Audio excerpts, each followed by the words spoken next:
ನಾವು ವಾಪಸ್ ಬರೋದಕ್ಕೆ one of the main prime reasons ಕೂಡ ಪ್ರತಿಯೊಬ್ಬರು ನಮಗೆ ಹೇಳಿದ ರೀತಿ ಇರ್ಬೋದು, ಕರೆದಿದ್ದ ರೀತಿ ಇರ್ಬೋದು, ಬೇಕು ಅಂತ ಹೇಳಿದ ಒಂದು ವಿಧಿ ಇರ್ಬೋದು.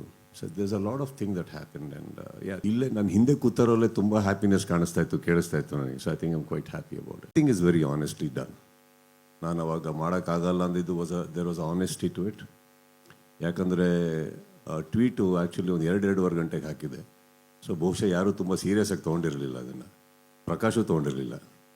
ಮೋಸ್ಟ್ಲಿ ಅವ್ರು one of the day mostly ನಾನು ಚಕ್ರಿ ಎಲ್ಲ ಕೂತು ಪಾರ್ಟಿ ಮಾಡಿದಾಗ ಹಾಕಿರೋ ಟ್ವೀಟ್ ಅನ್ಕೊಂಬಿಟ್ಟಿದ್ದಾರೆ. ಅದು ಹಾಗಿರಲಿಲ್ಲ. So there was an honesty to it. I think ವಾಪಸ್ ಬಂದಿದ್ದು has got an equal honesty. Will speak about it as an the press meet happens. So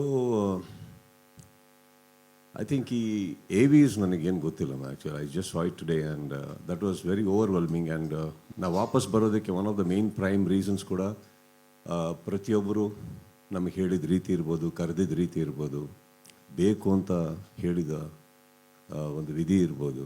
so there's a lot of thing that happen and ಇಲ್ಲೇ ನಾನು ಹಿಂದೆ ಕೂತರಲ್ಲೇ ತುಂಬ happiness ಕಾಣಿಸ್ತಾ ಇತ್ತು, ಕೇಳಿಸ್ತಾ ಇತ್ತು ನನಗೆ. So I think I'm quite happy about it.